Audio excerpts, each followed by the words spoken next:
اللہم صلی علی محمد النبی الأمی وعلی آلہ وسلم تسلیما۔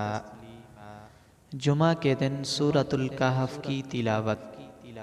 حضرت ابو سعید خضری رضی اللہ تعالی عنہ سے روایت ہے کہ جناب نبی کریم صلی اللہ علیہ وسلم نے ارشاد فرمایا، جو شخص جمعہ کے دن سورۃ کہف کی تلاوت کرے تو اس کے لیے اس جمعہ اور اگلے جمعہ کے درمیان نور جگمگاتا رہے گا۔ مستدرک حاکم۔ اللہ پاک ہم سب کو احادیث نبویہ صلی اللہ علیہ وسلم پر عمل کرنے والا بنائے۔